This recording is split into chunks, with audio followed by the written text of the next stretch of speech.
Good morning. It is Tuesday, June the 15th. I'm Shane Seeley, and this is the CBC Morning Report. There's a call this morning for government and the private sector, along with the social partnership, to push for mandatory and routine COVID-19 testing. And this is for workers in tourism and other key sectors as part of a national surveillance program. The advice is coming from the Barbados Association of Medical Practitioners as part of its recommendations for reopening the economy, tourism, and the Cropover Festival. While the stats on the positivity rate for COVID-19 in Barbados look good on paper, BAMP President Dr. Linda Williams tells the Morning Report the testing currently being done to support the numbers is not enough. In order to get the real picture of what is going on, we need to have regular and frequent testing of workers in key areas. And I had said hospitality and restaurant sector, schools, protective services, ports of entry, and the health sector. And those are the people who work in these areas that we really want to routinely test to see if we are increasing our numbers. And when I say routine testing, it would depend on the exact job that you do and the risk that you face, and based on that risk profile would determine how frequently you would be tested. And it also depends on whether you're vaccinated or not, how frequently you're tested. So some countries have legislated testing. You know, if you work in the sector and you're not vaccinated, you have to be tested once a week, every 2 weeks, whatever. Okay? We have not done that, but we need to have that conversation as a country with unions, with the government, with the rest of the social partnership, so that we can come to some form of consensus on this for the deputy nations. The BAMP president also believes that the proposed national surveillance program to ramp up testing in the community should also test and release findings on variants detected here in Barbados. Dr. Williams says government needs to move with haste to build the capacity or framework for more testing to be done to meet the international requirements for the UK Green List. Our tourism depends on it. And one of the criteria even for Barbados moving into the Green List for the UK would be the ability to be able to look at and report the variant testing. So we are encouraging that to happen. The other thing that we want to have learned from what happened in the past, we don't want a situation like what happened in December to happen again. We don't want backlogs in testing. We want to know that all of our processes are fully automated and that we can scale up testing rapidly. So if we're going to do a national surveillance program, if we're going to have more tourists coming in, if we're going to have all these different things, then it puts much more burden and strain on our laboratory services. So we can either scale up by scaling up our personnel and our equipment and so on and our processes there, or we're going to incorporate more private validated laboratories so that we can, like, if we have a large amount of people to test in a hurry. That's Dr. Linda Williams, the president of BAMP, speaking exclusively to the Morning Report. We'll take a break here and come back with some other COVID-19 updates.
Looking at the numbers now, one man tested positive for COVID-19 on Sunday, and this is from 300 tests conducted by the Best Dos Santos Public Health Laboratory at that time.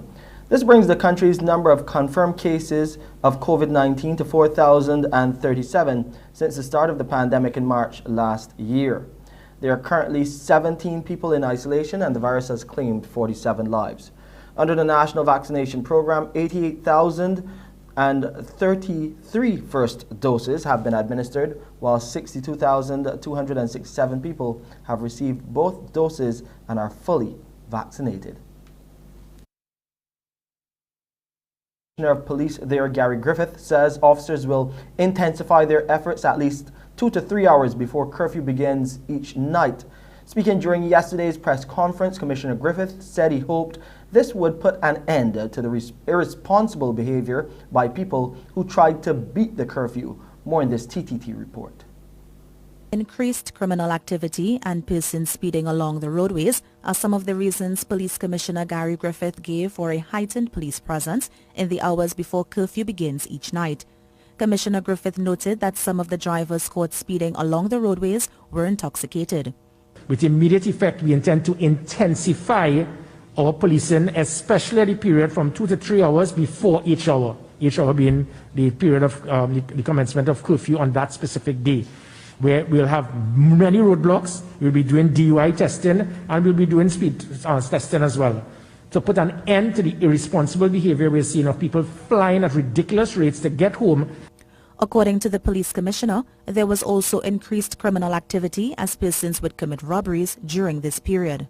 But he said the heightened police presence will begin from Monday night to deter such behavior.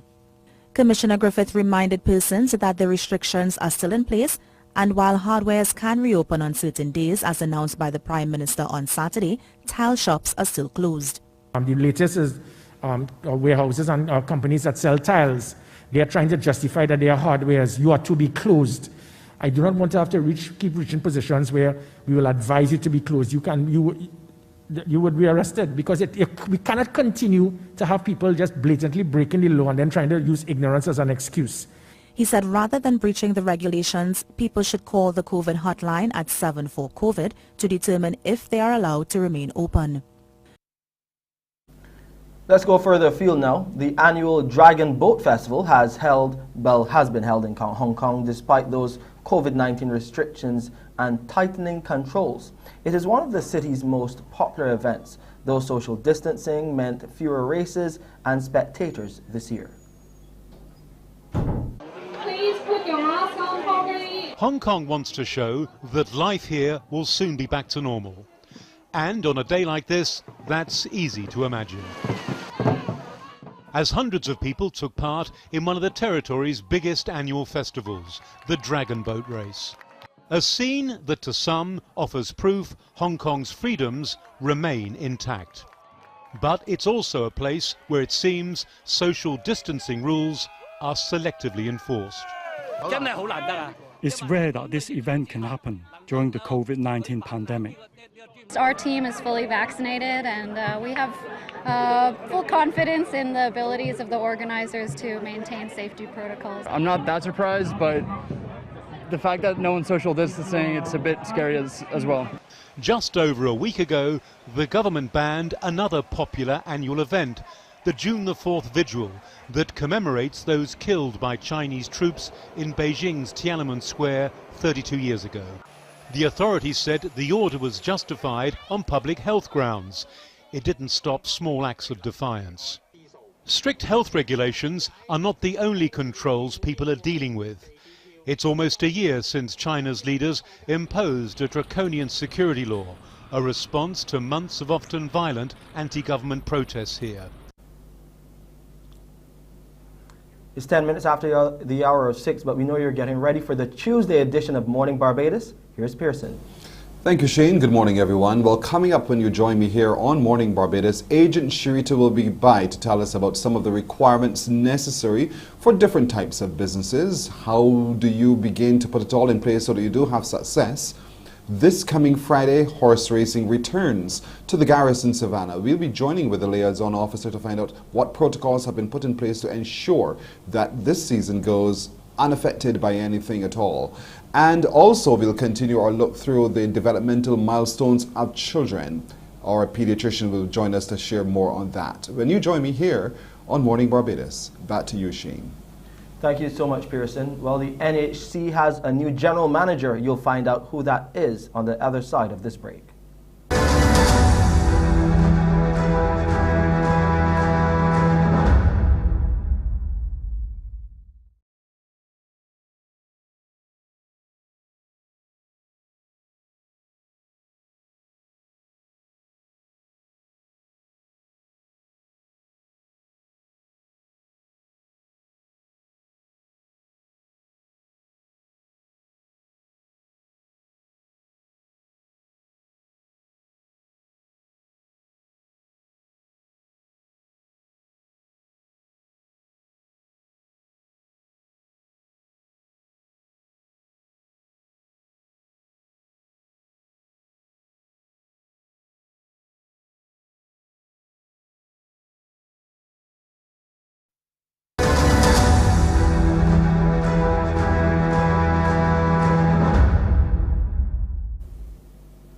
The board of the National Housing Corporation has announced the appointment of Ian Gill to the position of general manager effective June this year. Commenting on his appointment, Mr. Gill says he is ready to build on the legacy of his predecessors as he leads government's housing initiatives. He says his qualifications, theoretical and practical work experience, as well as his ability to motivate a team and deliver results in a pressured environment have prepared him for the role. Mr. Gill brings several years of experience in management in construction and project management to the role. He also has management experience in agriculture, culinary arts, and more recently in broadcasting. Against the background of much increased social media chatter and speculation in recent weeks, the Labour Minister Colin Jordan has made it absolutely clear employers cannot simply dismiss workers for not taking the COVID-19 vaccine. We hear more from Shane Jones. There is no secret that government wants Barbadians to get vaccinated against COVID-19. We have heard many ministers speak of its importance over and over. We have seen the campaigns on television and social media. However, while the Mia Mottley administration has been advocating for the vaccine, it's also been expressing that it is a choice ultimately left up to individuals. In recent days, the question of if employees can be fired for refusing to take the vaccine has been making the rounds. The answer from Labour Minister Colin Jordan is no. He says workers are protected by the Employment Prevention of Discrimination Act, which, among other things, prohibits discrimination on the grounds of a person's medical condition. Employers are prohibited from requiring a person to be tested for a medical condition, either as a precondition for entering the contract of employment or as a condition for continuing the employment. Minister Jordan contends the vaccine cannot be seen as a genuine occupational qualification, which is a requirement that is necessary to executing a responsibility. For example, people working with food needing a food handling certificate. He says an employer would have to prove the vaccine is absolutely necessary for employees to carry out their duties. I also need to point out that workers in Barbados are protected on the basis of their religious beliefs. Now, Barbados has not made taking the COVID-19 vaccine mandatory, and so there is no legislation that requires a worker to be vaccinated. Minister Jordan adds it is the responsibility of the employer to provide a safe working environment, making sure that the appropriate health practices, safety practices are followed. And so those practices, those stipulations, those guidelines are in the protocols that are in the directives in effect at any point in time, and employers would be expected to respect those requirements. To date, 80,033 people have been vaccinated in Barbados. Shane Jones, CBC News. Meanwhile, government is aware water supply continues to be a major concern for some communities across the island.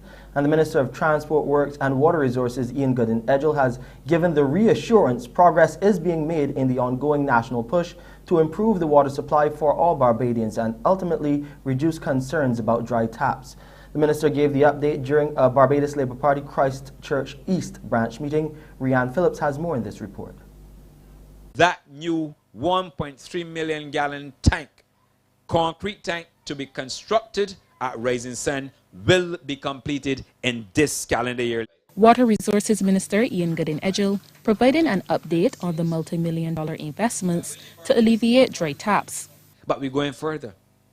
We plan to construct 2 tanks at Apes Hill with additional capacity of 1.3 million gallons of water going down there. The government intends to construct an additional 600,000 gallon tank at Walkers in St. Andrew. We intend to do so. And we are also going to improve the existing tank at Castle Grant.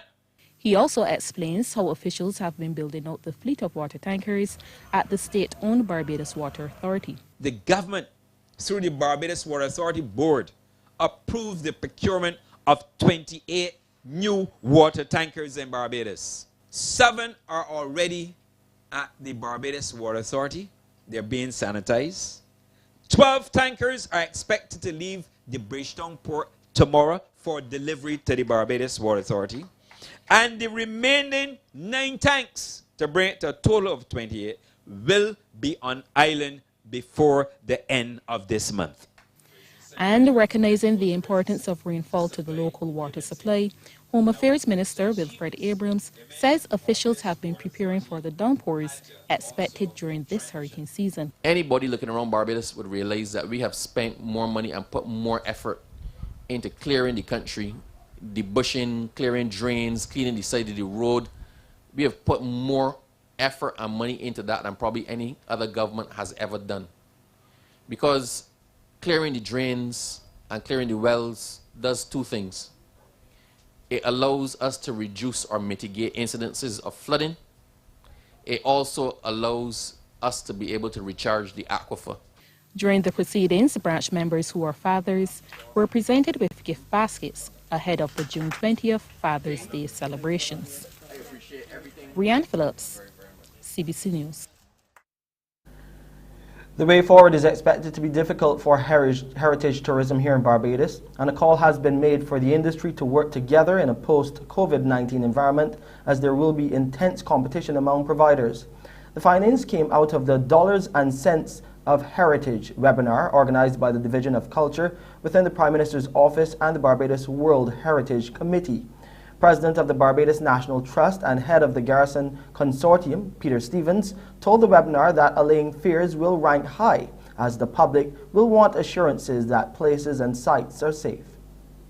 For us, it is creating an overall operational thing that we can control, ensuring that everybody that works at our sites is actually vaccinated. We have no choice in that particular area. And then providing the actual experience in a manner that is still perceived and in actual fact safer than it was before. With group tours, this is very, very difficult. And to some degree, we're going to be relying on vaccinations. And Deputy Director of the Barbados Museum and Historical Society, Kevin Farmer, spoke of timed tours, the use of disposable headphones, and a children's gallery to be opened this year.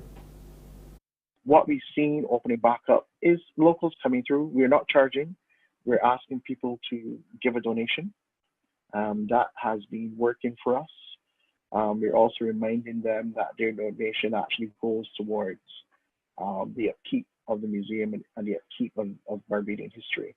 And that's working. We'll see what happens when the tourist season kicks in, and more importantly, when schools start back in September in terms of visiting. But protocols, reduce numbers, ensuring that both the customer and staff remain safe is our priority. Dozens of people from the region have been trained on how to use a data collection and management tool widely used in humanitarian emergencies. It was done via an online webinar hosted by the Caribbean Disaster Emergency Management Agency, SEDEMA, and their regional training center in collaboration with the Caribbean Development Bank. During the interactive webinar, the 220 participants were shown how to use the Kobo Toolbox, a free and open platform used to create online data collection forms, collect interview responses on and offline, and conduct online mapping of survey locations. SEDEMA's acting Deputy Director, Executive Director Andrea Grosner noted that given the myriad threats faced by the region, data and information are vital at every stage. The CDB's Chief of Social Sector Division, Deirdre Clarendon, says the recent eruption of the La Soufrière volcano in St. Vincent and the Grenadines and the extensive ongoing flooding in Guyana are just reminders of the significant impact of disasters on borrowing member countries, and highlights the need for continuous capacity building to mitigate and prepare for and respond to these risks. In sporting news now, the West Indies head coach Phil Simmons says there is little or no excuse for the team's poor batting performance in the first test against South Africa. The Proteas crushed the Windies by an innings and 63 runs at the Darren Sammy Stadium on Saturday. Simmons defended the team's preparations for the opening test and said they now need to raise their intensity and rebound strongly.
Simmons also says it's vital they correct the mistakes made in the first game and look to draw this series.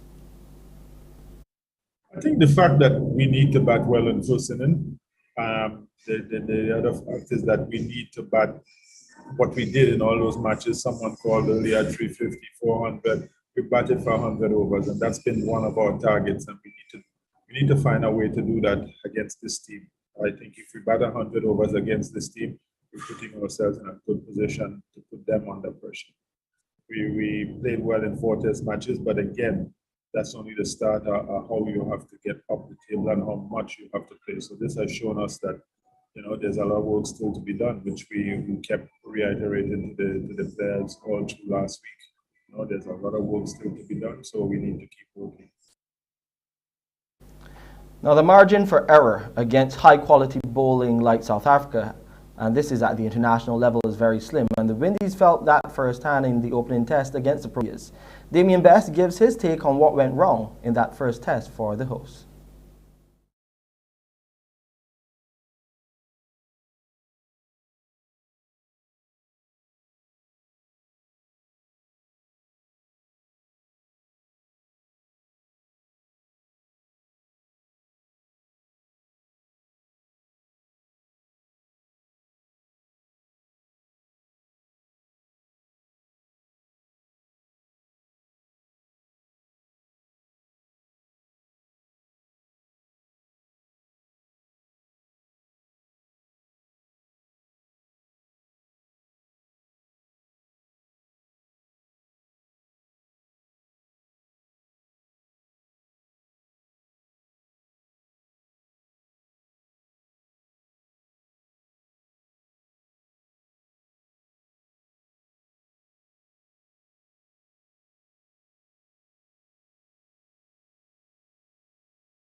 International football now, and Neymar inspired Brazil to a comfortable 3-0 win over a COVID-affected Venezuela team in their opening match of the Copa America.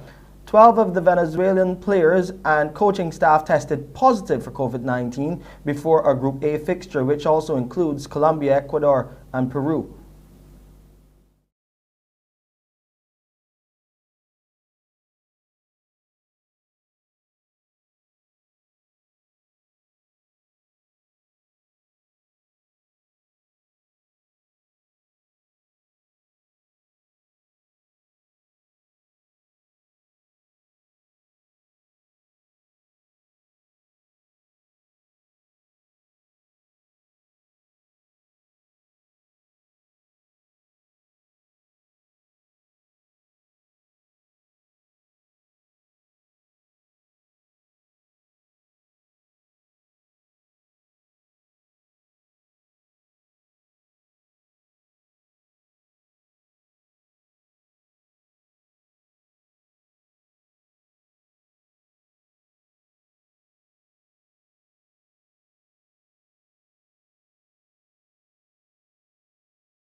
Time now for a look at the weather.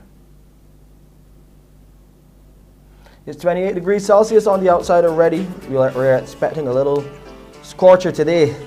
The temperature feels like 31 degrees Celsius at 28 minutes after 6 o'clock. It's partly cloudy on the outside and the relative humidity stands at 69%. The barometric pressure this morning is 1015 millibars and those winds are coming out of the east close to 30 kilometers per hour. We'll get a high tide later on tonight at 11 minutes to 8. A low tide will come our way at 14 minutes after 1 in the afternoon. Low seas are calm to moderate in open water, peaking at around 2 meters and holding steady. A haze outlook is again in effect as a layer of dust will be visible across the island. There will be a mix of sunshine and clouds today with a few brief isolated light showers. And tonight you'll get a mix of clear skies and clouds with a few brief scattered light showers. Let's see what's happening now over the Lesser Antilles today. It will be fairly partly cloudy with a few isolated light showers. Not much changing tonight there in the Lesser Antilles. It will be fair to occasionally cloudy and they're still getting a few scattered light showers. And internationally, it's hot in London, up to 30 degrees Celsius. They will definitely feel that there. Minimum temperature expected 18. In Frankfurt, even hotter, 35 degrees Celsius under partly cloudy skies. Wow. In Miami, you're getting some thunderstorms and some showers, but getting up to 29 and down to 27. And in Boston, New York, up to 28. In Montreal, the maximum 23. And in Toronto, a bit cooler. As they get up to 19 degrees Celsius, it will be as cool as 13. And that's it for this edition of the Morning Report. I'm Shane Seeley. Morning Barbados starts now. Wake up, wake up, wake up, wake up. Barbados, get up. Good morning. Good morning, Barbados. Good morning. Good morning to you. Good morning. Morning, morning, morning.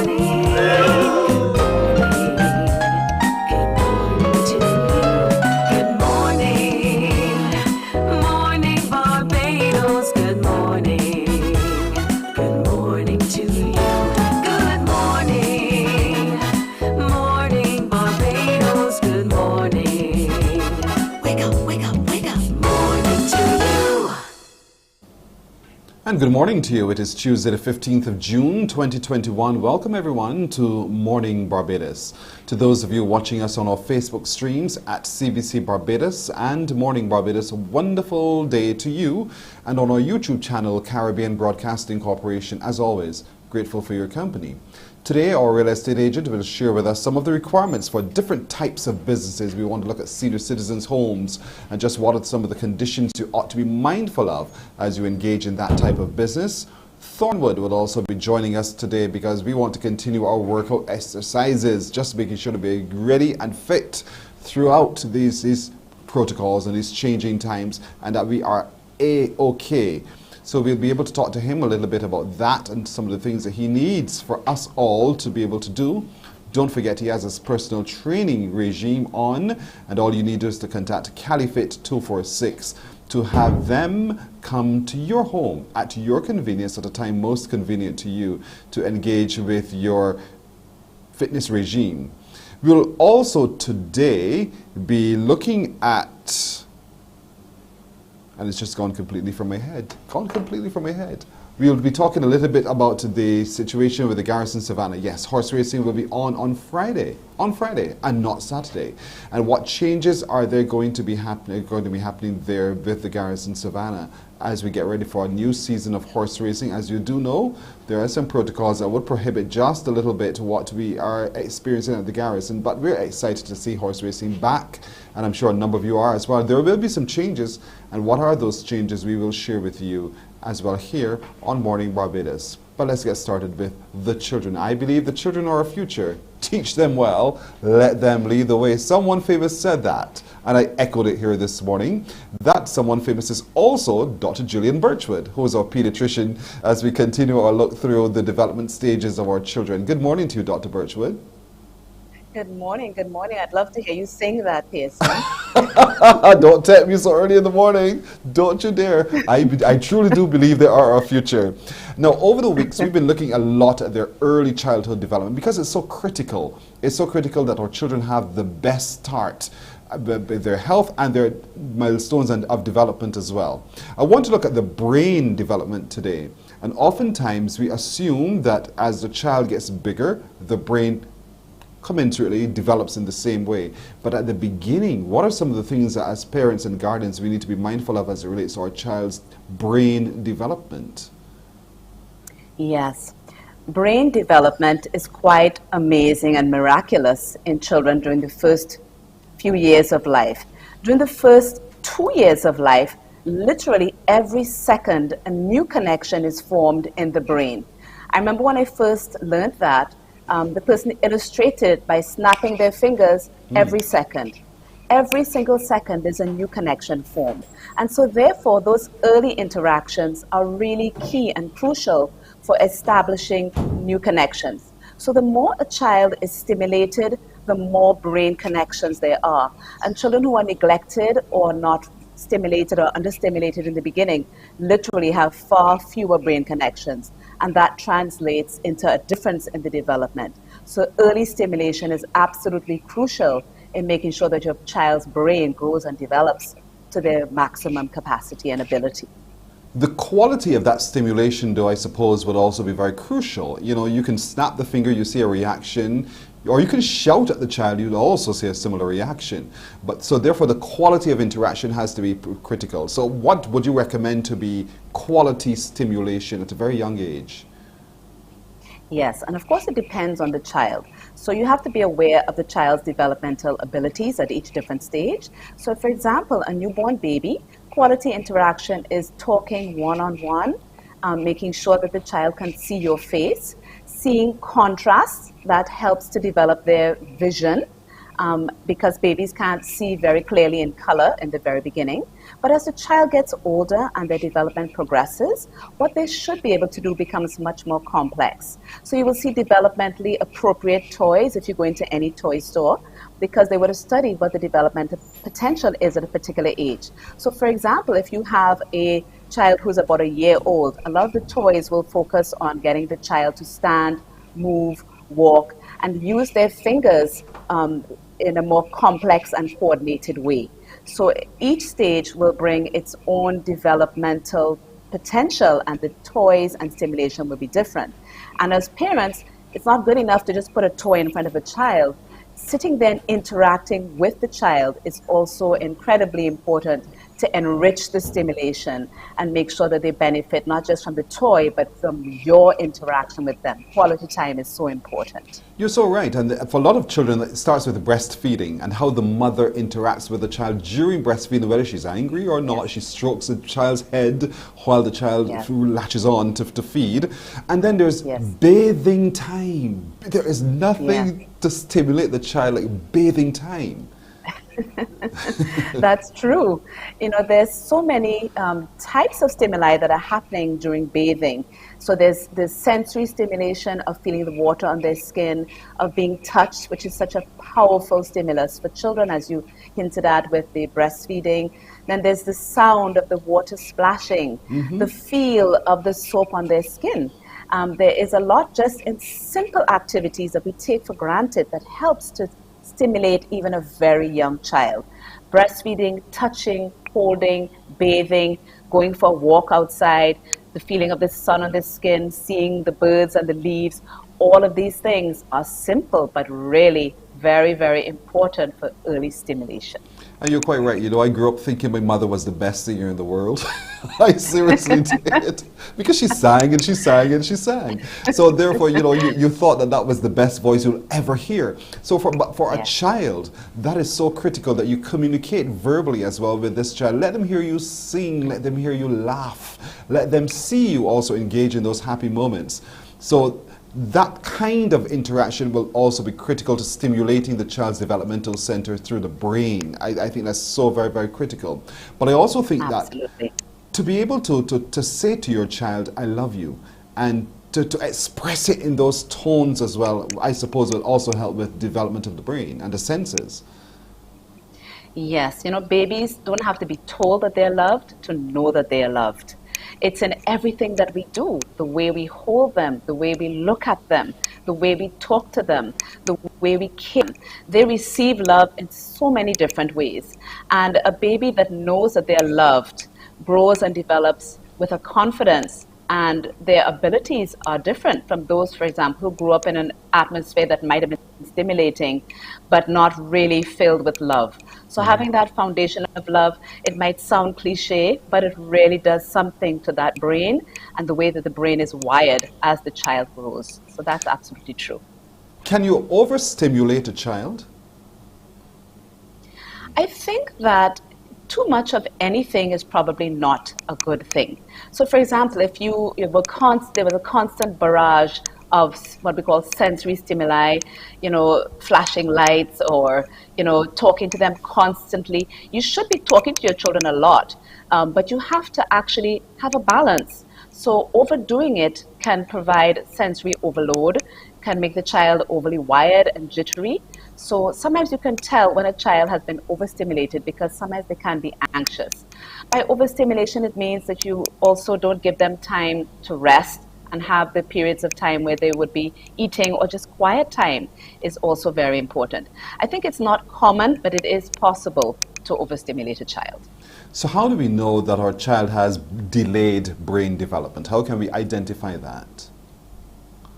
Yes. So we come right back to those milestones. So there are certain developmental steps that are common to all children across cultures, certain things that we'd expect them to be doing at different stages as they grow.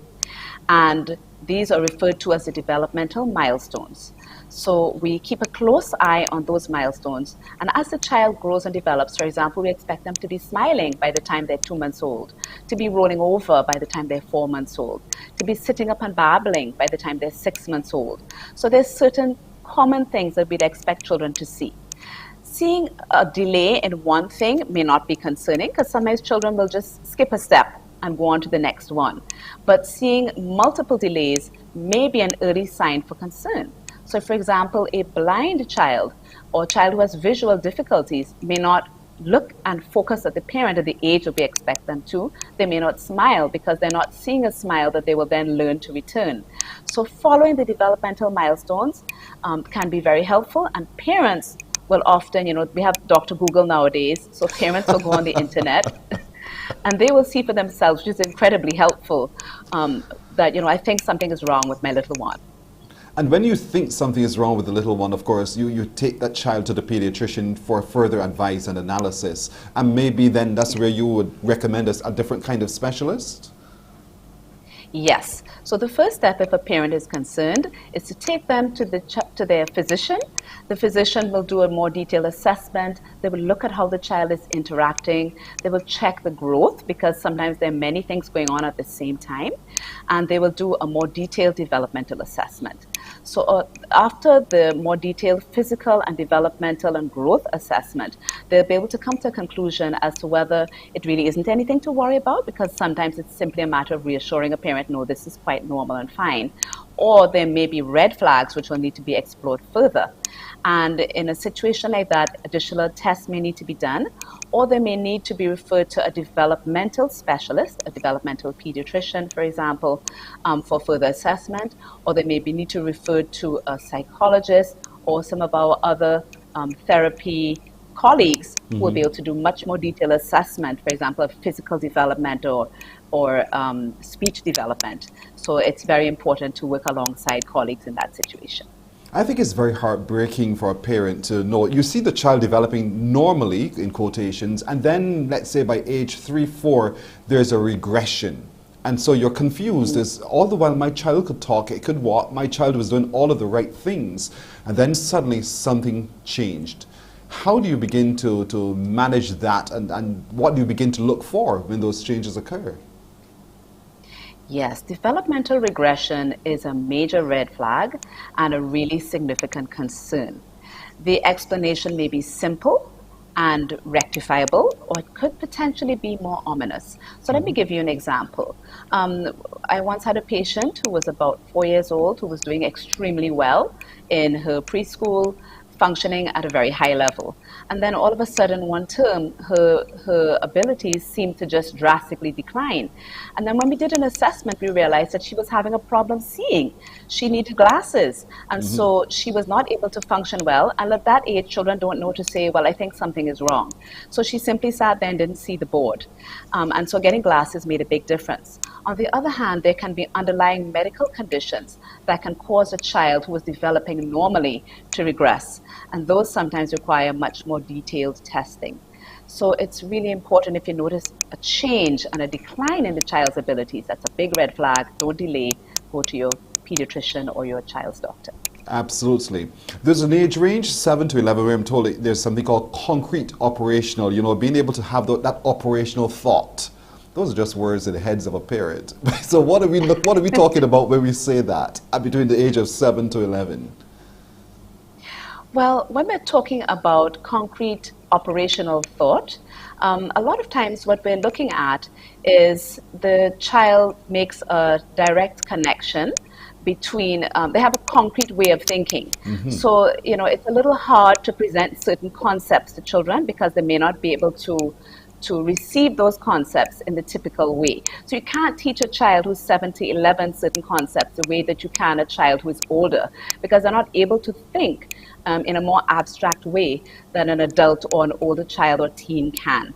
So everything has to be developmentally appropriate in order for the child to be able to receive and to understand and perceive effectively. I think, again, how we begin to compare child to child at a particular age and stage. For instance, Christopher, Christopher is engaging with me in structured conversation. He's actually having an opinion, and I find that so fascinating. But then you look across and you see another child his age, and you're thinking, but that child is not even expressing an opinion. Surely something must be wrong with that one. And so a parent gets a little bit concerned, when you're not having that kind of interaction at that 7 years stage. So what do you say to that parent? I know, because we do a lot of comparing, whose child is not necessarily operating at the same level as the other. Right. Opinions are one thing that we as parents fear the most from our children because they can be very, very concrete and strong in their opinions. But, it has sometimes something to do, yes, with the developmental stage that particular child is at. And, one child may develop at a different rate from the other. It doesn't mean that something is wrong. But also, it has to do with the environment that they are fostered in. So if, for example, you're growing up in a household where you are encouraged to engage and to express yourself and to be a participant in decision making, that child is going to be different from the one who is told, I don't think that you have a say in this. I won't necessarily include you. So how you raise a child definitely influences how they're going to interact and respond. And so it's really important to stimulate your children, to encourage them to be part of decision making, and overall just to allow them to express themselves and encourage them to do so. So part of it is fostering, and part of it in terms of how you foster the child's growth and development and what you encourage, and part of it is going to be the developmental stage that they are at, and all children reach that at different times. How do you as a pediatrician manage a parent who has a child who has some very inappropriate emotional responses? You know, the child gets angry, you know, for seemingly no reason, and it's just inappropriate. How do you begin to tackle that with a parent? Yes. So sometimes being angry and throwing tantrums is developmentally appropriate. For example, in a 2-year-old, it's quite common. That's why they call the terrible twos. But as a child gets older, you expect them to be able to master those emotions. And so certainly at age 6, 7, and 8, you don't expect a child to be throwing tantrums and not in charge of their emotions. So there are several factors to consider. One is if the child has been accustomed to doing that, and getting their way, then they will see no need to change, so that it is maybe related to a parenting deficit, or I wouldn't want to use the word deficit, but a parenting difference that needs to be addressed. And another may be that sometimes children who are having tantrums and difficulty, it can be a sign sometimes of a learning difficulty or a learning disability. And children who have learning difficulties and learning disabilities get very frustrated, especially when they are given expectations, and you may see them throwing tantrums in class, in school. You may see them throwing tantrums at home when they're given expectations that they simply can't meet. So having tantrums at an age or behavioral differences that are not appropriate also warrants further investigation, because there may be a reason that is underlying that behavior that's important to explore. What do you see most presented to you, if you don't mind me digging into your little medical books now? Because parents appear to come to you as a pediatrician, and you know, you're seeing a trend in certain kinds of things happening. What do you see happening in your practice that cause you pause for concern? Well, there are two main things that stand out. One is Barbados and much of the world is in the epidemic, well, it's in a wave of childhood obesity. We are seeing this happening more and more, and directly related to that is a wave of children who are sitting on devices for hours on end. And I think that all of us would agree, when you're driving around neighborhoods nowadays, you hardly see kids outside. You know, when I was growing up, the kids were outside from the time they came home from school and homework was finished. You were outside until it was time to come in. Now you go around neighborhoods and you don't see the kids, or you hardly see them, because they're indoors on their devices.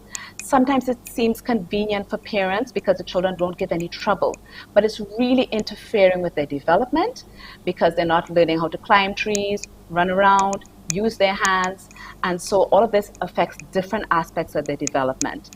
And because they're less physically active, we're seeing increasing obesity, which is really posing a major health challenge. And not a day goes by when we see children where we need to counsel the parents intensively about worsening obesity. It's very concerning, Pearson. You're quite right. Childhood obesity, I know, and sugary drinks, the lack of exercise, all of those things contribute to all of it. And for me, there's nothing like being outside, whether it's like playing at cricket, football, racing even. You know, the boys and I, we do that pretty often. We are constantly on the go. And that's so critical to a child's development. But it is also critical through play to the child's brain and emotional development as well, which is something I think a lot of times parents find themselves not with enough time to be able to engage with. Don't just set the child before the TV or before the iPad to find its own play. Engage with them. Do things. Children love it. They actually love it.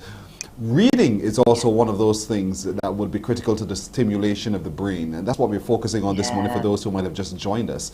How it's important. At what stage should we begin to read, do you think? When the child can hear, when the child can understand words, or should we read before that?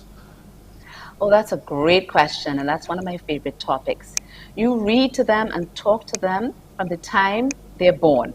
Now, they're not going to be able to pay attention to a whole story all the way through, but by talking from the very beginning, they start to process language. Babies process language even in the womb. That's how come they recognize their parents' and family members' voices when they're born.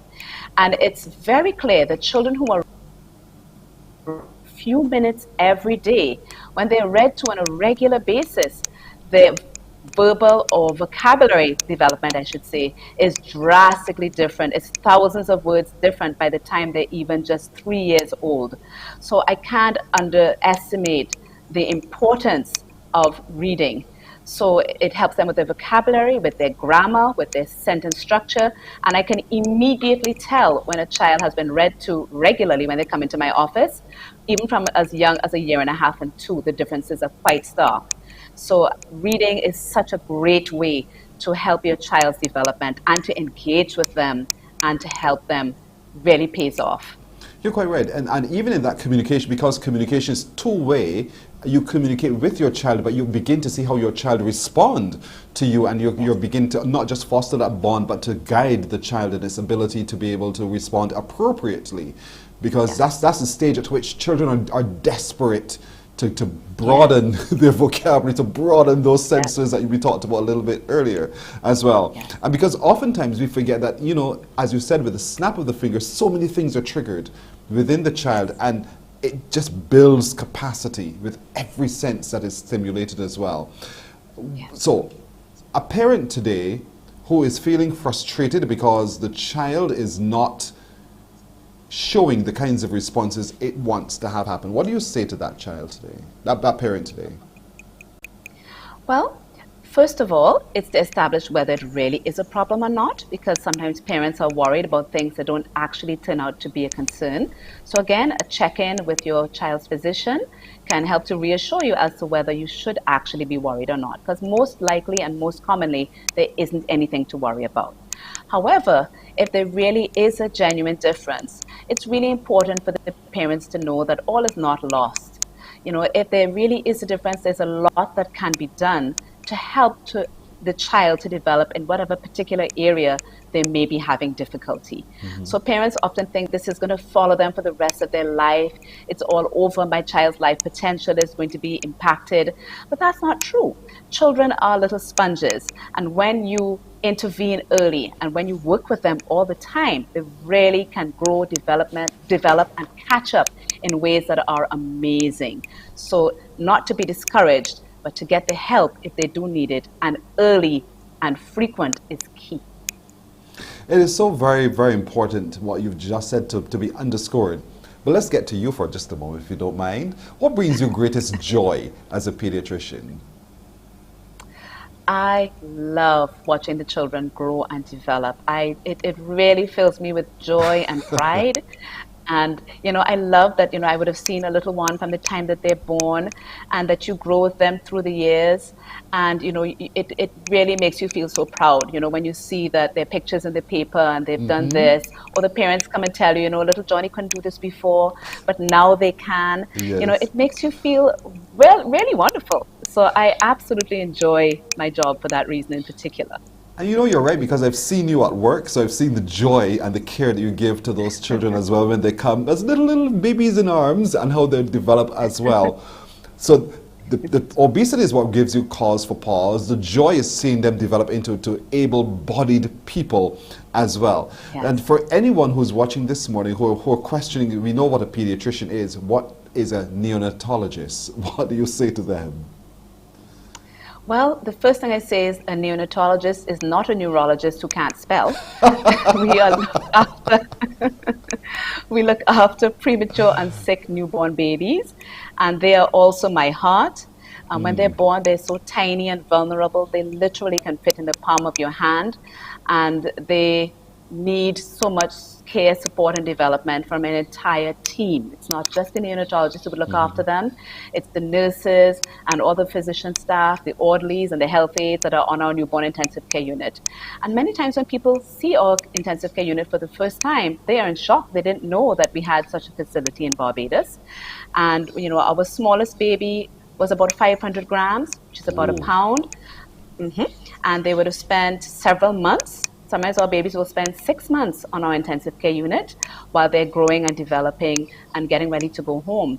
And it really fills us with such joy when we're able to go the whole journey with a very tiny baby and see their parents, you know, their parents first have a look of despair. How will my baby ever make it to the day when that baby goes home, and they're filled with hope for the future. So it's really a lovely thing to be able to look after babies at that particularly vulnerable time. I think for a lot of us who don't experience it the way that you experience it, we are scared because you're thinking this little 1 pound infant is so fragile it can be hurt. And so when you see the 1 pound, what do you see? I see potential. I see amazing possibilities in the future. And I try to convey that to parents. We know that not every baby who's born so tiny is going to make it home. But at the beginning, there's no way we're going to know that. And we're going to try hard with every single one because we know that many of them will make it and they will overcome so many of the challenges they would have faced in the beginning. And so when we see them as they grow and develop and we remember and we reminisce with the parents what they were like, often it brings us to tears, when they come back and visit. Yes. It really is an amazing feeling to know that, we fought so hard through the days and nights because it's nonstop day and night. And, we get them to a point where the parent can see too the potential that we have been seeing. It's amazing and we love it. Dr. Birchwood, I want to thank you for spending an extended time with me this morning. Thank you so much. I hope I didn't take away from your practice, but because I know you're such a busy person. But again, great advice that you're sharing with us as parents as we take care of those little ones and aid them along their development as we go as well. So thank you so much, Dr. Gillian Birchwood. Thank you. Have a great day. Likewise, you're very welcome as well. We're back after this on Morning Barbados. Morning, morning, morning. Good morning. Good morning to you.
Morning, morning, morning. Good morning. Good morning to you. It's the top of the hour. Let's bring you up to date with the news. Once again, here's Shane Seeley. Yes, Pearson. Here's your 7 a.m. headline news. And government, the private sector, and by extension the social partnership are being urged to push for routine COVID-19 testing. And this is for workers in tourism and other key sectors as soon as possible. The president of the Barbados Association of Medical Practitioners, Dr. Linda Williams, explains it would form part of a proposed national surveillance program and would help to determine the real picture regarding COVID-19 here in Barbados. She says while the stats on the positivity rate for COVID-19 here look good on paper, the testing currently being done to support the numbers is inadequate. In order to get the real picture of what is going on, we need to have regular and frequent testing of workers in key areas. And I had said hospitality and restaurant sector, schools, protective services, ports of entry, and the health sector. And those are the people who work in these areas that we really want to routinely test to see if we are increasing our numbers. And when I say routine testing, it would depend on the exact job that you do and the risk that you face, and based on that risk profile would determine how frequently you'll be tested. And it also depends on whether you're vaccinated or not, how frequently you're tested. So some countries have legislated testing. You know, if you work in the sector and you're not vaccinated, you have to be tested once a week, once every 2 weeks, whatever. Okay? We have not done that, but we need to have that conversation as a country with unions, with the government, with the rest of the social partnership, so that we can come to some form of consensus on it for the good of the nation. The bank president also believes the proposed national surveillance program will ramp up testing in Barbados and the community, and it should also test and release findings on variants detected here. She wants government to move with haste to build capacity and the framework for more testing to be done to meet the international requirements for the UK's green list. And regarding testing here in Barbados, one male tested positive for COVID-19 on Sunday, and this is from the 300 tests conducted by the Best dos Santos Public Health Laboratory. This brings the country's number of confirmed cases to 4,037 since the start of the pandemic in March last year. There are currently 17 people in isolation, and the virus has claimed 47 lives. Under the national vaccination program, 88,033 first doses have been administered, and 62,267 people have received both doses and are now fully vaccinated. On the vaccine front, the Labour Minister Colin Jordan has again made it clear employers cannot simply dismiss workers for not taking the COVID-19 vaccine. It comes against the background of much increased social media chatter and speculation in recent weeks. More from Shane Jones. There is no secret that government wants Barbadians to get vaccinated against COVID-19. We have heard many ministers speak of its importance over and over. We have seen the campaigns on television and social media. However, while the Mia Mottley administration has been advocating for the vaccine, it's also been expressing that it is a choice ultimately left up to individuals. In recent days, the question of if employees can be fired for refusing to take the vaccine has been making the rounds. The answer from Labour Minister Colin Jordan is no. He says workers are protected by the Employment Prevention of Discrimination Act, which, among other things, prohibits discrimination on the grounds of a person's medical condition. Employers are prohibited from requiring a person to be tested for a medical condition, either as a precondition for entering the contract of employment or as a condition for continuing the employment. Minister Jordan contends the vaccine cannot be seen as a genuine occupational qualification, which is a requirement that is necessary to executing a responsibility. For example, people working with food needing a food handling certificate. He says an employer would have to prove the vaccine is absolutely necessary for employees to carry out their duties. I also need to point out that workers in Barbados are protected on the basis of their religious beliefs.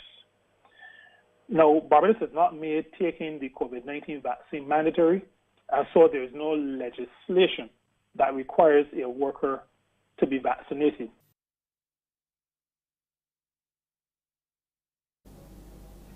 And the National Housing Corporation has a new general manager.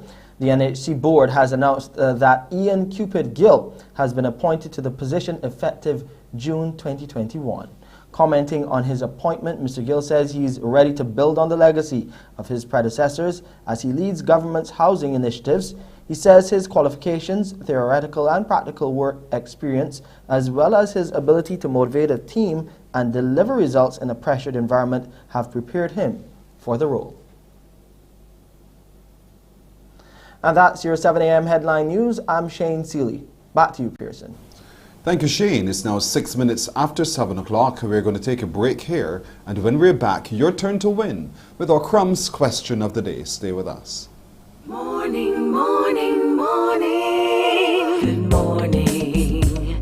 Good morning to you.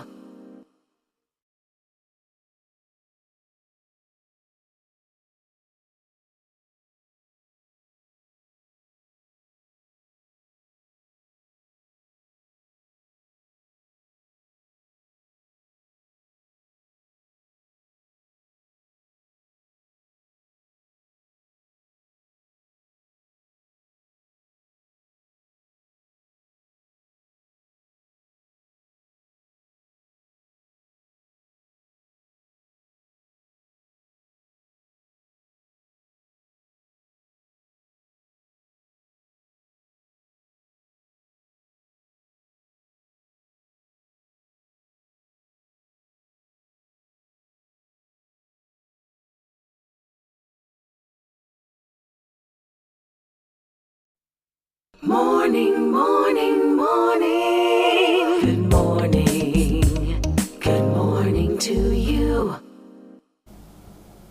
It is 7:30 after 7 o'clock now. Time for you to call to win with Crumbs. Today, call me on 228-5562 or 228-5563. We're going to have some fun. So call me now for today's Crumbs question of the day. Here is today's question in our Crumbs question of the day. 228-5562 or 63. Name 3 types of smoothies sold at Crispy's Fried Chicken. Name for us 3 types of smoothies sold at Crispy's Fried Chicken. Just 3. 3 types of smoothies sold at Crispy's Fried Chicken, and you are good to go. Call me now, 228-5562 or 228-5563. Name 3 types of smoothies sold at Crispy's Fried Chicken. There we go. And when you call, I'll ask you what parish you're calling me from. So I hope you can answer that question as well. 228-5562 or 228-5563. Name for me 3 types of smoothies sold at Crispy's Fried Chicken. Good morning to you. Hello. Hi, good morning. Hi, what parish are you calling us from? St. Michael. St. Michael, all right. What is your answer? Is it strawberry? Banana? You can see. Go ahead, I'll listen to you carefully. And vanilla? That's your final answer? Yeah. All right. What's your first name? Margaret. Margaret, how are you today? I'm not too bad, and you? Oh, I'm doing very well, Margaret. Thank you for asking. Margaret, you're wrong, okay? Thank you for calling, Margaret. Have a good day. She felt so sweet with herself. 228-5562 or 63. Let's see if we get a correct answer today. Name for me 3 types of smoothies sold at Crispy's Fried Chicken. You get a chance to win today. So come through. Let's go. Good morning. Good morning. Hi, how are you? I'm fine. Good. What parish are you calling us from? St. James. St. James. So something tells me you know the answer. What's the answer? Strawberry, mango, and banana. Why do you ask me a question? No, I'm telling you. Oh, you're telling me? Oh, okay. Yeah. So you're saying to me it is strawberry, mango, and banana? And banana. And you're absolutely certain about that? Yes, I am. What makes you so certain? Because I've had them before. You've had each of them or all of them? At least 2 of them. So which one haven't you tried? The banana. Oh, you've had the strawberry and the mango one, you think? Yes, I have. And you're certain that you went to Crispy's for those? Yes, I did. Which branch of Crispy's did you go? This is in St. Peter. Oh, so how was the smoothie? They're good. Yeah? Yes. I have to try it then. Thank you for suggesting that to me. So you would have left St. James, you said, right? Yes. To travel to Speightstown to get your Crispy's smoothie. Well done. Good girl. You took the bus or you drove? Drove. Oh, very good. Do you go to Crispy's often? Well, about not as often as I would like to.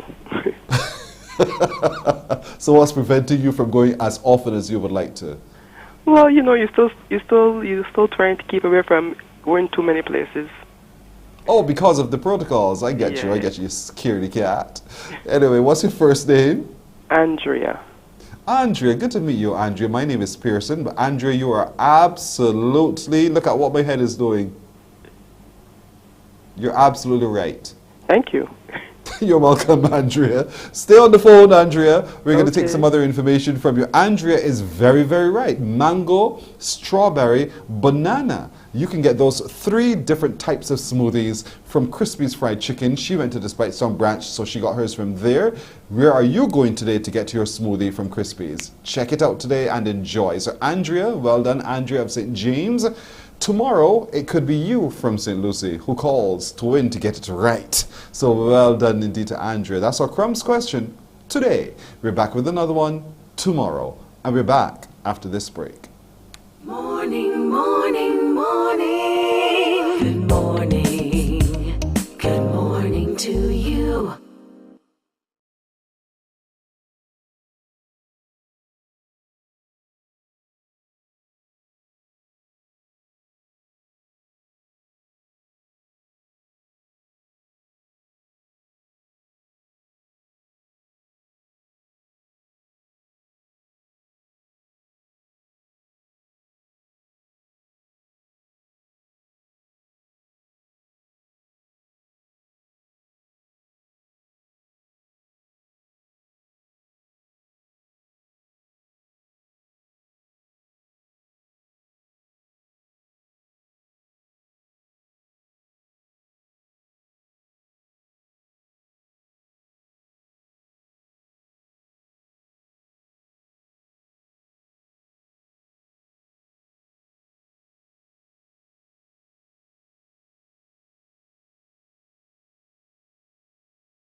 Morning, morning, morning. Good morning.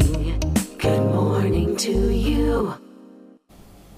We're approaching 14 minutes after 7 o'clock this Tuesday morning as we turn our attention to an event coming up on Friday. Where? The Garrison Savannah. Why? Horse racing will be back. Mohammed is the liaison officer with the Barbados Turf Club. Good morning to you, Mohammed. Good morning, Pearson. How you doing, buddy? Viewers.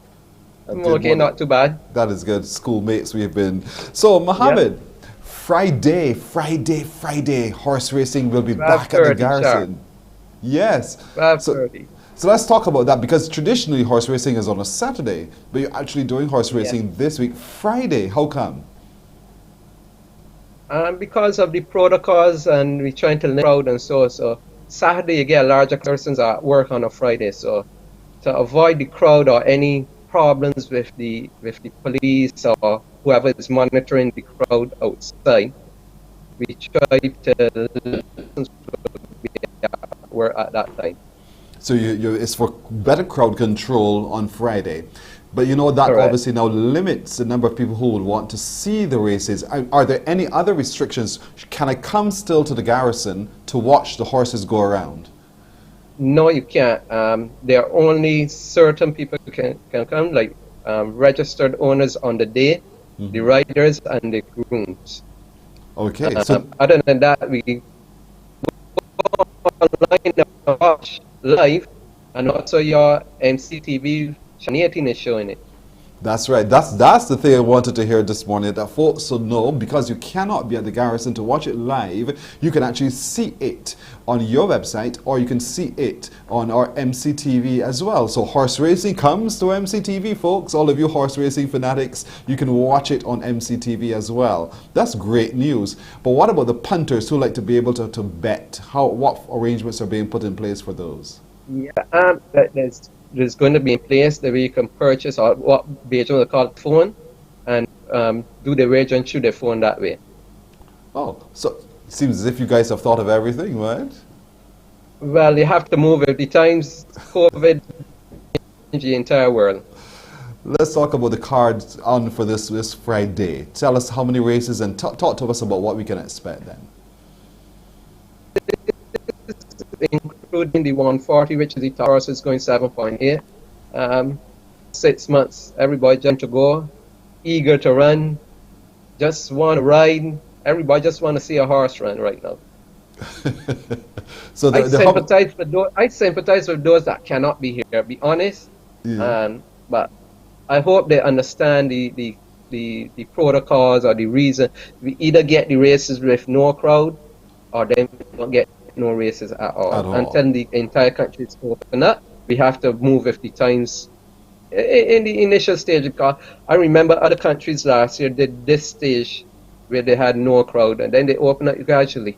And that's what we're seeking to do here. We just want to bring horse racing back. You can sit in the comfort of your home, wherever you hang out, and watch it on MCTV or watch it on the Barbados Turf Club's website. Now, so for a lot of people, they're going to be asking the question. So the first race is at 12:30. 12:30. When I looked at the card, I could see quite a number of horses in that race. Yes, something like 24, but only 12 can run, so there are quite a few reserves in there. Unfortunately, this is the situation, but they get to run in race 3 and 4, so some of them will still get on. Okay, so which is the big race on Friday that we need to watch? The big race of the day? Race 9, which is scheduled for 4:30, which is the 140 rated horses. We have the likes of Bodhitat, who ran second in last year's Go-Kart, Celestial Star, a previous winner of the Go-Kart, Rising Star, he placed in the Go-Kart, and Stone Hard, Ganda on his own right. Is a very, very consistent horse. So small field, but very, very competitive field. Small field, but a very competitive field. So the first race is at 12:30. I know so far, based on the schedule, last race is scheduled to run around 5 in the afternoon. It's just a good afternoon of great horse racing from that real great Savannah, the Garrison Savannah, with the Barbados Turf Club. And again, for those who want to be able to place a bet, remind them how they can do so. They come to the office any tomorrow, we believe, and they top up their phones, and then they could do the wagering on Friday. That is fantastic. So I'm looking forward to this. How have the jockeys how have they been handling all of these restrictions thus far? Because races will start back shortly. So what have they been saying to the Turf Club? Well, they're more eager than us, because first they were a little reluctant with the vaccination aspect, but most of them have been getting now because they realize their area is a very small area compared to the other parts of the track. The jockey room is a small area. It's best to get vaccinated. So pretty much everything is okay. They are hungry, I can tell you that. As normally would happen before a race, there are people who would come or be around the ring watching horses work out and practice that kind of thing. Is that being discouraged? Or are people still allowed to be able to come and position around the ring to watch? Up to this morning, they still have a small crowd out there, and they're social distancing, they're masked up, and so they're following all the protocols. So they'll be going out even from last year. Morning time was allowed it to exercise, and the crowds were coming to watch the horses exercise. Oh, that's good. Unfortunately, race day is a different situation. And that we want folks to remember, folks. We can do about that right now. Yeah. One thing can say that if we will get over this, we all in it together, and eventually we hopefully get over this. As I said last year, other countries went this route, and look where they are today. They're having their crowds. Brilliant. So let at least 80% of the country get vaccinated, and they just stay down. On record, we had fabulous races this season, meaning October to December. And not one single COVID case came from that. Not one, which is a good record.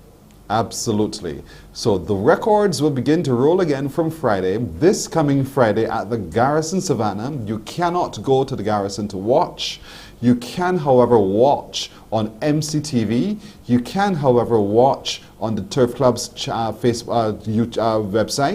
and you will see the races, and you get the same measure of excitement as if you were there in person, because the noise will be there. You will hear the thuds of the horses' hooves as they move around the track. You will see it all in living color. It is going to be great. And I'm sure as the season begins to slowly unfold, you'll be staying in touch with us here at CBC to tell people about how we can begin to once again enjoy one of our favorite pastimes, horse racing from the Garrison. Mohammed, I want to thank you. Go ahead. Yeah. I would just say, horse races is just more than a pastime. We employ over directly 2,000 persons, and indirectly another. So it's a major agency. So it's a lot of mouths to feed out there. So you're so right on that score. You know, I didn't know the numbers to be that vast, but even like last year when they had the COVID, the numbers of unemployed from the racing was very minimal, very, very minimal. If anywhere much, a lot. Well, I want to thank you for coming in with us this morning for sure. You know, as we will monitor things with you, we will be happy to share all further details as we go along, race card by race card. So stay in touch with us at Morning Barbados. All right, Mohammed?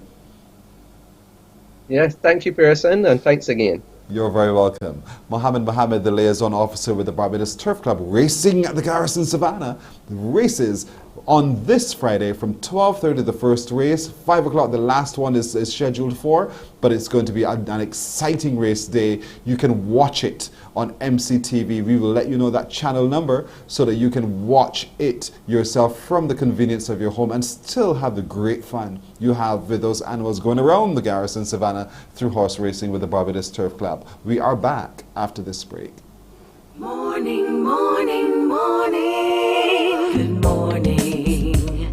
Good morning to you.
Morning, morning, morning. Good morning. Good morning to you. It is 24 and a half minutes after the hour of 7 o'clock, and Q it is indeed to where we go for Mr. Nelson. Good morning to you, Admiral. Good morning, Mr. Pearson. I don't know where this Mr. Nelson comes from. My friend, I hope you're well today. I'm doing well. How are you doing? I'm good. I was just eavesdropping on your horse racing story with Mohammed. Yes. And I really hope that we can get over this and we can get back to the Garrison and see some great racing. Barbados has produced some of the best jockeys in the world, and I really want them to continue to help the local boys to get out there and do well. So, but you know what? We're talking about something else this morning. We're talking about contests, and we're looking for the ultimate champion. Happy birthday to Red Plastic Bag, who celebrates 60 years on this earth today. Is he going to be your ultimate champion? Who knows? Because, Pearson, the good thing about Red Plastic Bag is that he He fits all categories, all categories. And as you know, he's got some big titles in the Calypso Monarch competition, 10 solid titles. Yes. And he's also done well with the Raga Soca. He's also done well at Party Monarch. He's also done well on the road. I mean, we're asking people to send 6 names in, and somebody wrote red plastic bag, red plastic bag, red plastic bag, red plastic bag. 6 times. You're so crazy. No, but that's you're right. the reality. I mean, no, but the reality is that there are people who will do that. Yes. There are people who used to go to the Kaiso tent. I know one woman, good morning to Miss Mears in Chelsea, and she would go to the Untouchables tent every night it was on to see the red plastic bag. Wow. I mean, you know, you had the idiot Fingal and a few others there, but red plastic bag was the man who would bring people to the tent. So yes, the music that we've been playing over time has opened up the minds of the Calypso enthusiasts of Barbados.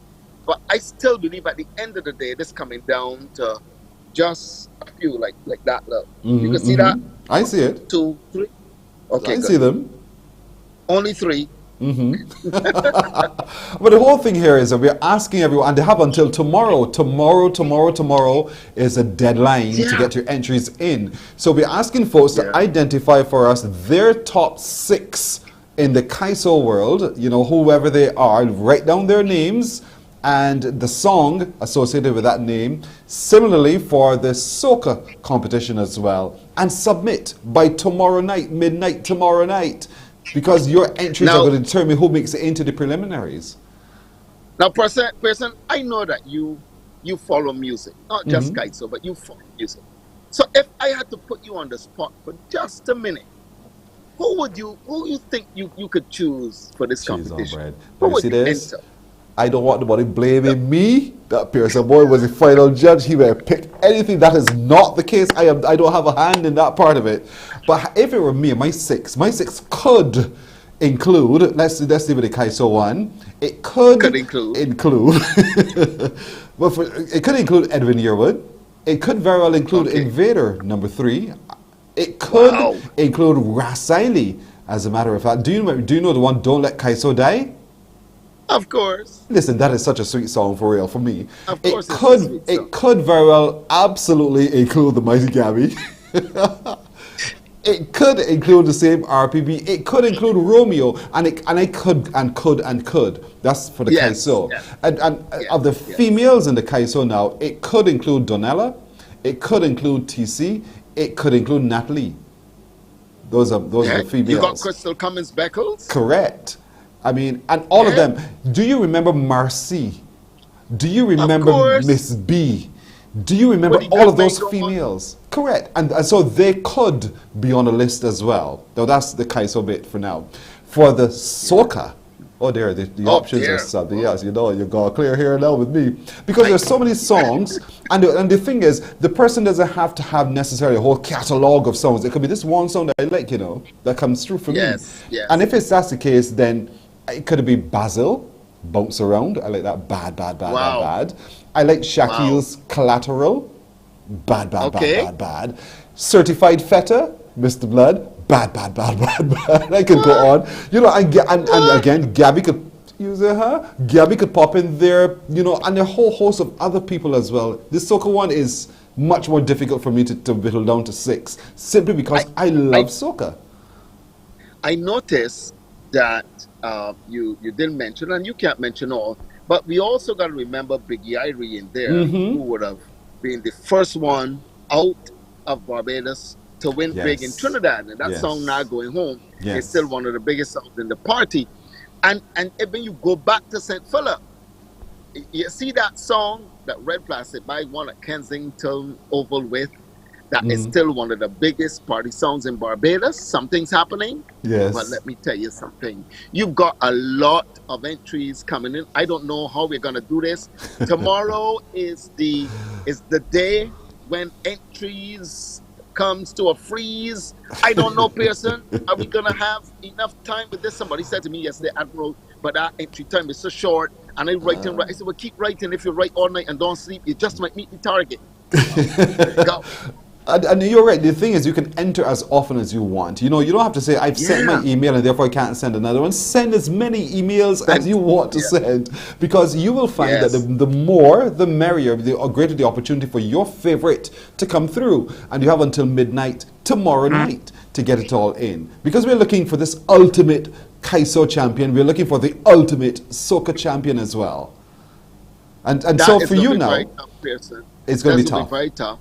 It's going to be tough. And it's $10,000 at stake? Yes. $10,000? Each. For each competition. Wow, you know what I could do with $10,000? Submit my name here, person. I'll get it in before I'll get it in before midnight tonight, you know, for sure. But if I have to ask you to choose your 5, I'll be easy with you, 5 soca entries, who would those 5 possibly be? Oh, well, Edwin Yearwood for sure would be up there for me. I think leading pretty much out front. I like, if I move from Edwin, I go into Red Plastic Bag, because when you look at the competition over the years, Plastic Bag has been always there and thereabouts. There's Mikey, that's always been there and thereabouts. There is, of course, Lil Rick. You just cannot leave Lil Rick out of these things. And basically, that would be it for me. I don't know that there's anyone else who would have. I think Mikey brought one of the greatest changes to the competition. Rupi has not been actively involved, in the competitions. He's had some good songs, but I don't know that it will be strong enough to beat, let's say, the likes of somebody like Edwin Yearwood, and it's going to be difficult. It's going to be very difficult. Yes. And of course, in the social commentary, look, you could preach from now till the cows come home. Nobody mentioned Malik, but Malik, to me, I submitting Malik.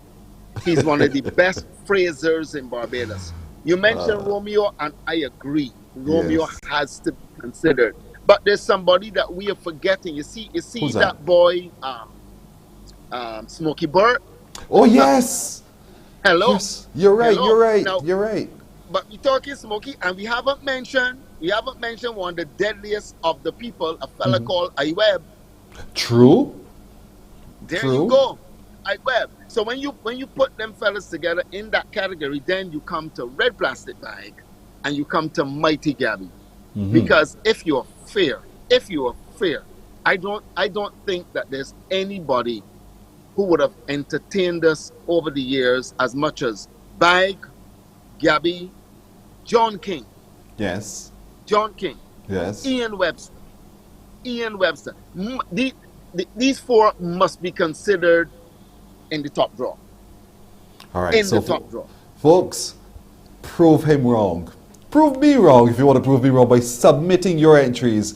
Get those people in and see if Admiral and I are coming close to the mark here. But your entries have to be in by tomorrow night, midnight tomorrow night, because you will determine who makes it into the preliminaries. And so it's important that all day today, all day tomorrow, you are just sending emails like crazy, because your 6 could very well determine who wins. That $10,000, the Kaiso champion, or that's $10,000 as the Soca Monarch. Right? Well, Pearson, the thing is, once you get the public involved, your results are going to be all over the place. There are no judges. You are the judges. You, the audience, you are the judges. So we may just have Invader coming out on top. We may have, who knows, Structure coming out on top. It could be anybody's call. But let's wait and see. Let's wait and see. We have until midnight tomorrow night. All right. And We're all day long today, folks, on our radio stations, you're going to be hearing the music just in case you may have forgotten the taste of it. And certainly as Crop Over in our style kicks off right here for the Ultimate Showdown, you will hear the music, enjoy the music, write down your artists, your preferred artists and so forth, and get those entries in by midnight tomorrow night. Nelson, thanks, sir. You are most welcome. Don't forget, wish Plastic Bag a happy birthday, 60 years old today. Yes, That's indeed. an achievement. Indeed. That's an so. achievement, boy. Pearson, you got a long way to go. I wish you well. Thank you, my brother. Thank you. All right. Have a good day. Admiral Nelson upstairs in the Q100.7 FM radio studio. You can listen to him right now. He's on the air right now on 100.7 FM. He'll be entertaining you all morning long. All right, we're back after this with even more on Morning Barbados. Morning, morning, morning. Good morning. Good morning to you.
Morning, morning, morning. Good morning. Good morning to you. 23 minutes now to go to the hour of 8 o'clock here on Morning Barbados as we check in with Agent Sharita. Good morning to Agent Sharita. Good morning, Pearson. I saw your passion there with Calypso. I saw another side of you. You were making me clap myself.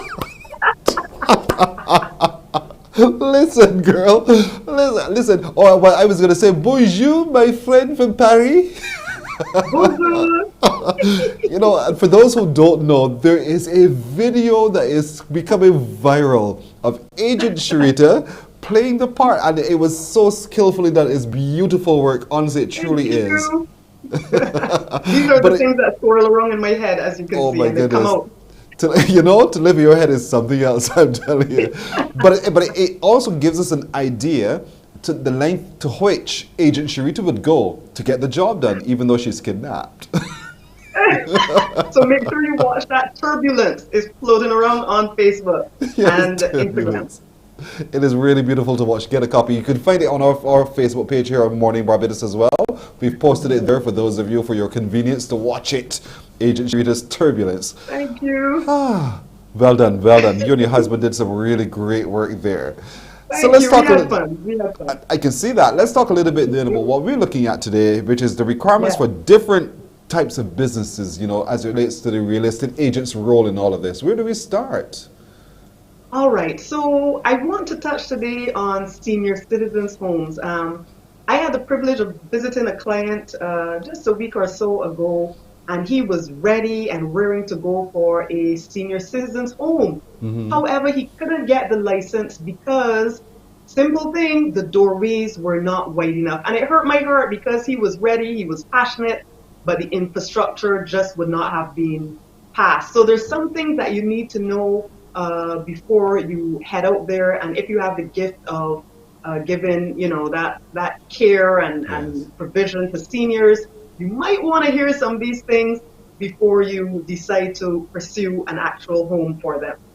So it's to look at the structure of your property to see if it can fit the type of business that you want to go into as it relates to senior citizens' home today, that the doorways are wide enough, that you have the ramp outside, that those mobility things that will be required, that they're all in place first before you hit the market. And even before that, you have to ensure, before we get to the infrastructural side, you would want to ensure, now I'm going to read out to you some of the regulations from the Ministry of Health. Right. Of course, you make sure you check with them to get the updated version, just in case I'm not giving you the correct thing. But things you need to be mindful of, for example, that the person in charge of the home is a registered medical practitioner or a registered nurse. So true. Right? Or can at least satisfy the chief medical officer that they're competent in the science of gerontology, dealing with seniors. So that's the first thing. There must be a registered medical practitioner or a registered nurse all on the premises at all times, or they have to be available to respond to a request in terms of their services. Yes. So those are the things that are paramount. You also have to ensure that provision is made to the satisfaction of the chief medical officer, ensuring that suitable medical attention is available whenever required for every patient. And you have to, also confirm that you can access the services of a dietitian or a nutritionist in terms of prescribing the amount and composition of meals. Yes. And there's at least one caregiver for every 10 patients. Obviously, that may have changed now in light of COVID.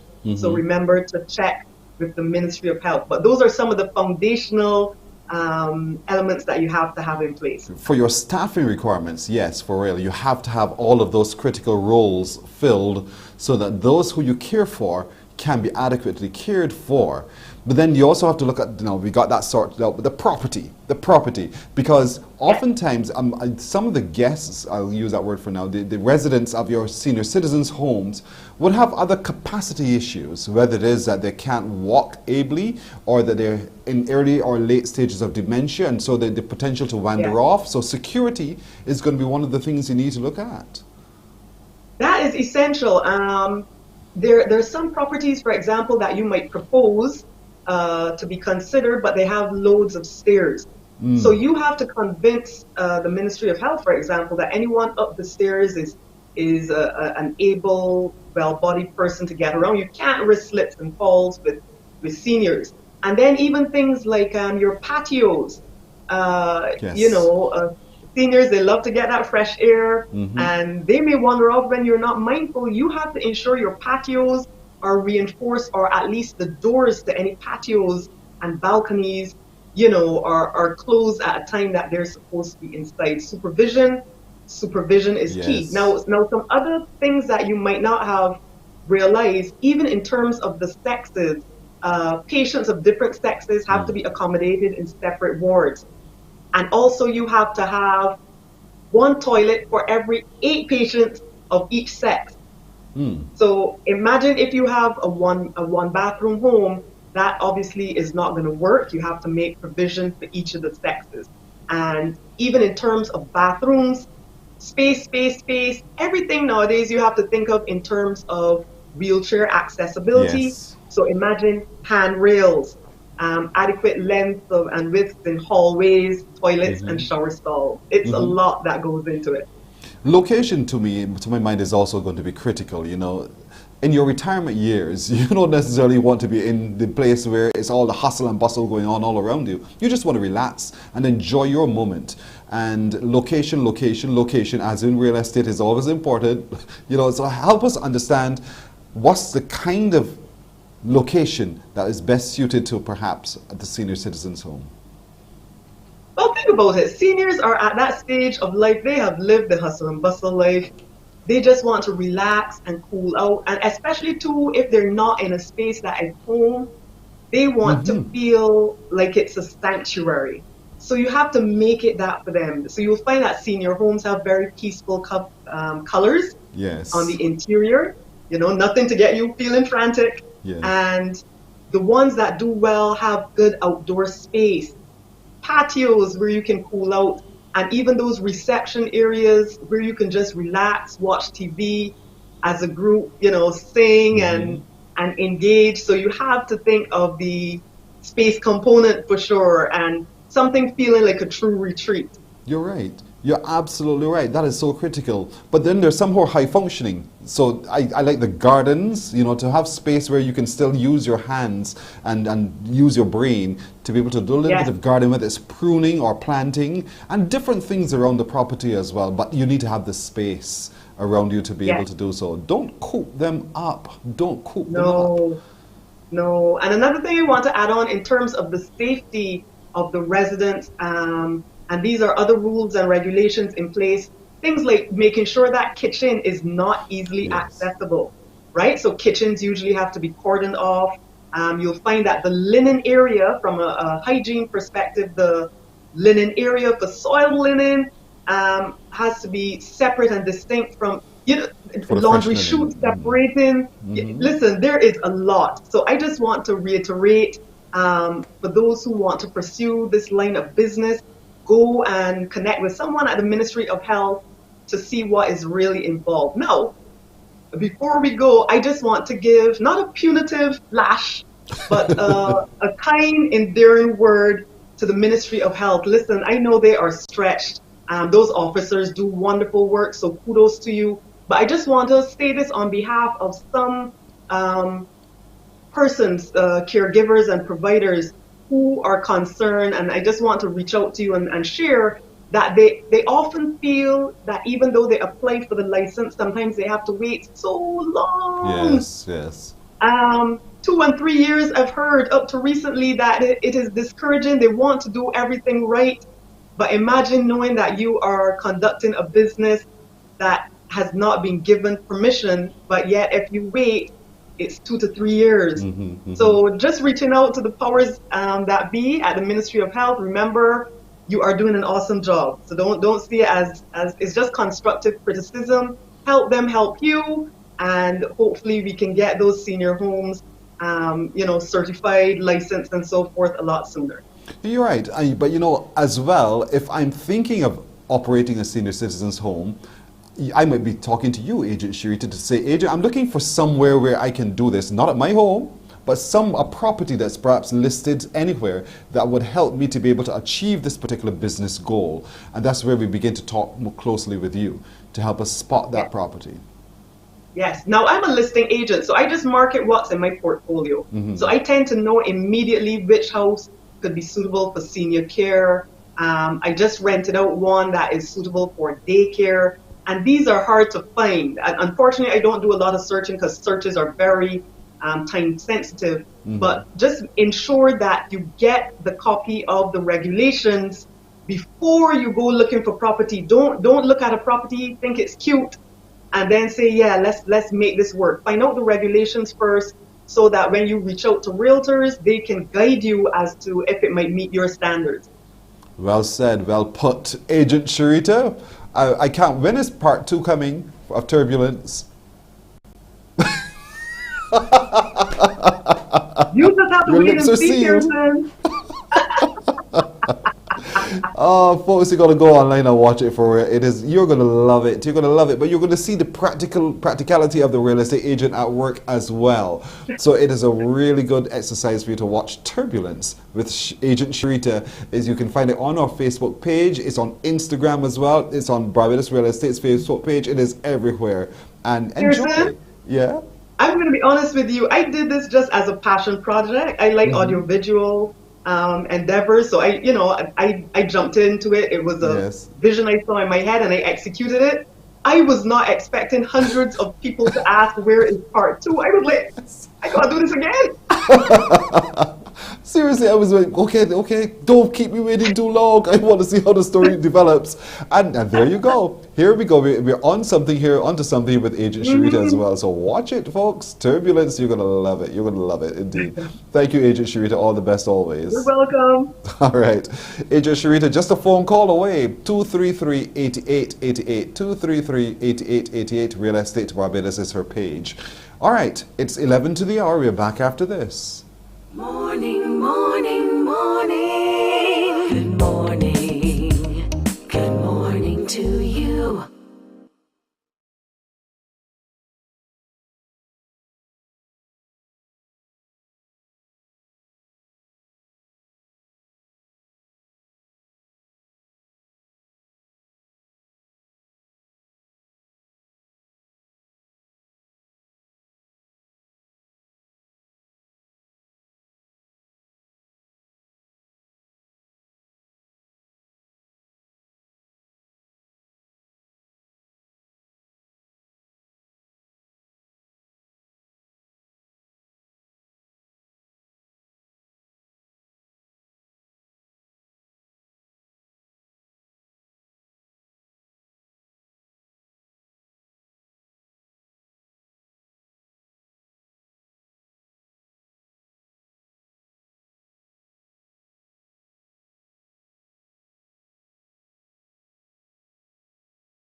Morning. Good morning.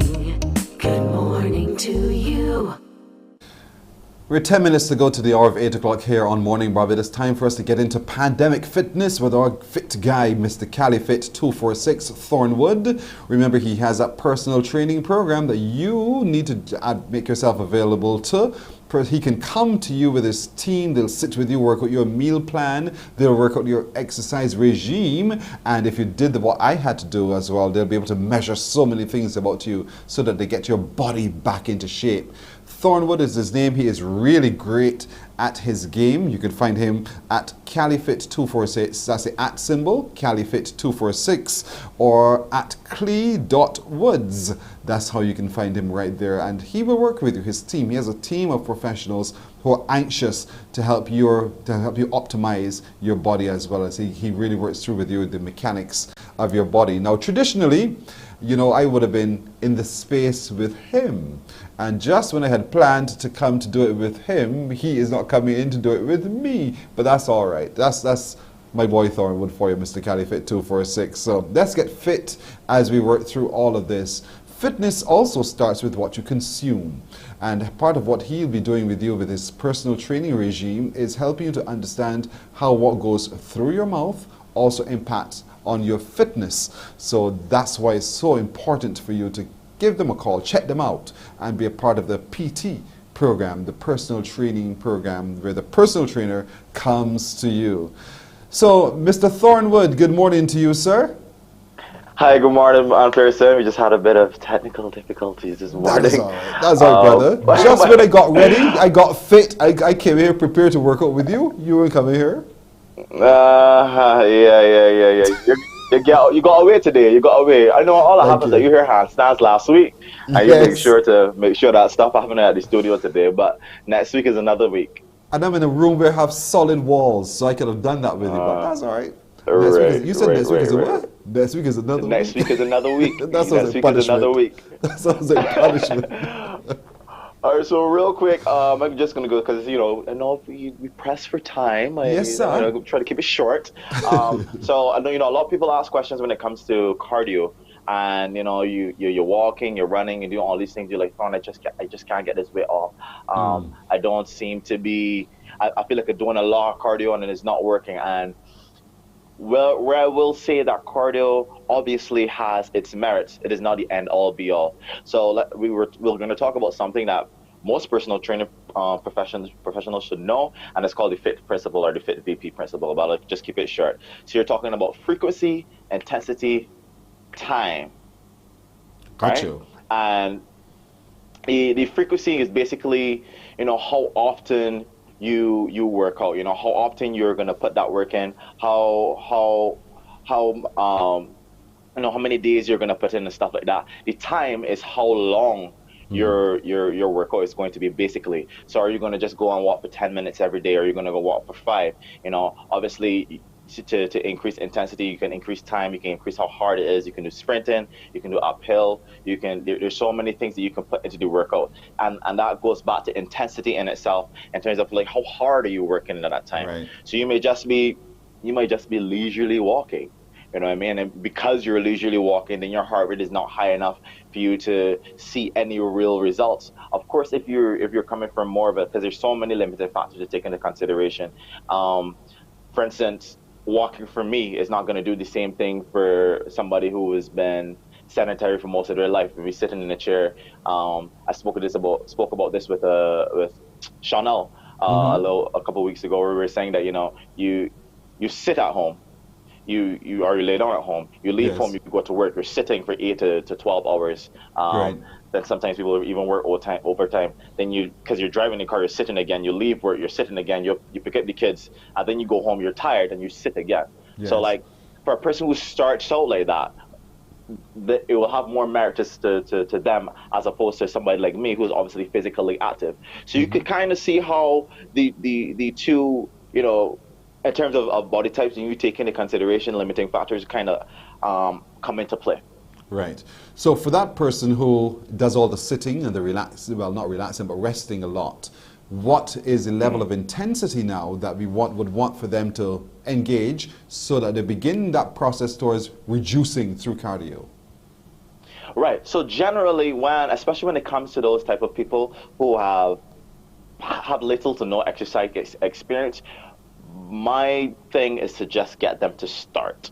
Right? I'm not trying to overwhelm you with so many different types of exercises that you feel like, oh my God, this is what I can take for me to lose this extra pounds. Well, I want to do this here, right? I'm not trying to make you feel like that. I'm trying to, I go by the principle of getting you fit, exactly, and getting you fit for the exercises that are supposed to come. So personally, with my clients, I spend like a month or so, depending on where your fitness level is. But if you're like completely beginner, I spend that first month just, you know, working with you, helping you to understand movement, getting your body used to being active, because there are energy pathways that you utilize when you exercise, and if you're constantly sitting, then essentially those pathways are blocked because you're not utilizing the muscles, that you're not squatting, so your body's like, okay, well, we're not using this, right? No problem. We can spend the rest of this saying, no, that's fine.